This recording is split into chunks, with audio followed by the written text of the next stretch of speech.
अमावस्या की वो रात जब बिल्कुल अंधेरा था, हाथ को हाथ नहीं दिखाई पड़ता था। ऐसी अंधेरी रात में निशांत अपनी कार से घर की ओर जा रहा था। वह जल्द से जल्द घर पहुंचना चाहता था। तभी उसे रास्ते में एक आदमी काले कपड़े पहने चलता दिखाई दिया। निशांत आगे बढ़ रहा था, तभी उसने हाथ दिया। निशांत गाड़ी रोकना नहीं चाह रहा था, लेकिन अचानक वह आगे आ गया। जोर से ब्रेक लगाकर निशांत ने गाड़ी रोकी। उसे बहुत गुस्सा आए। क्या है, मरना है क्या? वह आदमी साइड वाली विंडो के पास आकर बोला। मरना नहीं, बचाना है तुझे, तेरे परिवार को, तेरे कारोबार को। निशांत को कुछ समझ में नहीं आ रहा था। परेशान है फिर भी इतना गुस्सा। कारोबार तेरा चल नहीं रहा, परिवार बीमारी से परेशान है और तुझे नहीं पता तेरे ऊपर मौत का साया छाया हुआ है। तुम्हें यह सब कैसे पता? इस अमावस्या की रात मैं तेरा ही इंतजार कर रहा था। मुझे पता था तू हाईवे छोड़कर इस सुनसान रास्ते से गुजरेगा। मुझे अपने साथ ले चल आगे, मौत का साया तेरा रास्ता रोके खड़ा है। निशांत डर गया। उसने उस आदमी को अपनी गाड़ी में बिठा लिया। निशांत ने गौर से देखा, काले कपड़े पहले वह कोई तांत्रिक था। गले में कई छोटी बड़ी माला पड़ी हुई थी, हाथ की हर उंगली में अंगूठी। उसका रंग भी सांवला था, आंखों में काजल लगाए हुए था। निशांत ने सोचा कहीं इसे गाड़ी में बिठाकर कोई गलती तो नहीं कर दी, लेकिन इसकी बातों को सुनकर वो इसे बैठाने से रोक नहीं पाया। निशांत चुपचाप गाड़ी चला रहा था। तभी उस तांत्रिक ने कहा, रुक जा यहीं पर, वो सामने देख जिन्न खड़ा है। अगर तू आगे जाएगा तो तेरी गाड़ी का एक्सीडेंट हो जाएगा। लेकिन बाबा, मुझे तो कोई दिखाई नहीं दे रहा है। चुप रह, वो तुझे बुला रहा है। तेरी मौत बनकर। चुपचाप गाड़ी की लाइट बंद कर दे। निशांत ने ऐसा ही किया। गाड़ी की लाइट बंद करते ही सारे में गुप अंधेरा छा गया। तभी निशांत ने तेज आवाज सुनी, जैसे धड़ाम से कुछ गिरा है। लाइट जला, लगता है वो जा रहा है। निशांत ने लाइट जलाकर देखा तो रास्ते में एक बड़ा सा पेड़ गिरा पड़ा था। बाबा, अभी तो वहां कुछ नहीं था। चुप रह, वह जिन्न गुस्सा होकर जा रहा है। उसे पता लग गया कि मैंने तेरी रक्षा की है। लेकिन बाबा, मुझे तो कुछ दिखाई नहीं दे रहा है। वह चला गया, लेकिन गुस्से में यह पेड़ बीच में गिरा गया। यहां से गाड़ी मोड़ ले, वैसे भी आगे जा नहीं सकते।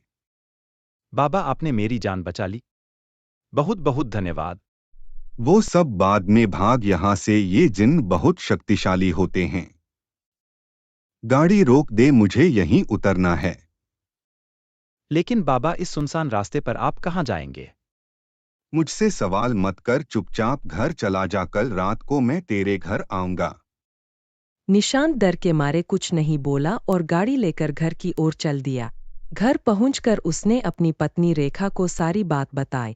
सुनिए मां, पिताजी को यह सब मत बताना।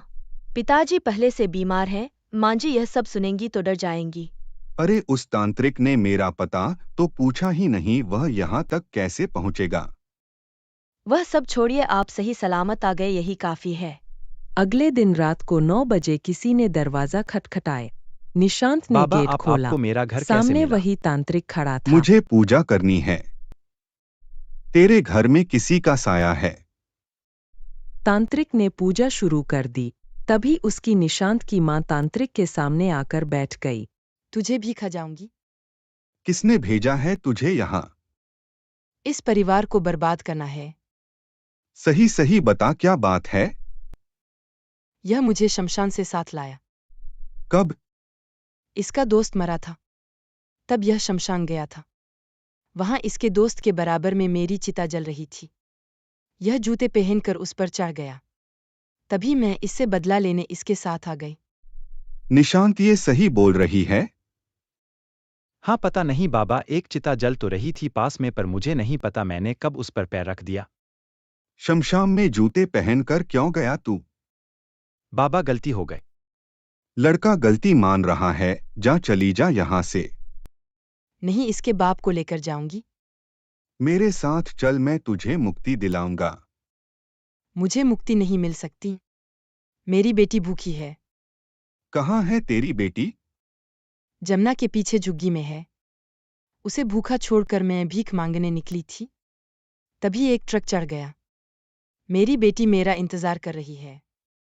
तेरी बेटी का इंतजाम हो जाएगा। चल मेरे साथ। तभी निशांत की मां बेहोश हो गई। तुम्हें इसकी बेटी को पालना होगा, तभी इसकी आत्मा को शांति मिलेगी। जल्दी बोलो। ठीक है बाबा, हम पालेंगे, लेकिन पिताजी को ठीक कर दीजिए। निशांत ने भी उसकी हाँ में हाँ मिलाई। तांत्रिक और निशांत उस अयुग्गी में गए। वहां अयुग्गी वालों से बात की और निशांत ने उस बच्ची को गोद ले लिया। उसके बाद न तो वह तांत्रिक नजर आया न वह चुड़ैल। निशांत का परिवार बहुत खुशहाल हो गया। उसके पिता स्वस्थ हो गए। कारोबार फिर से चलने लगा।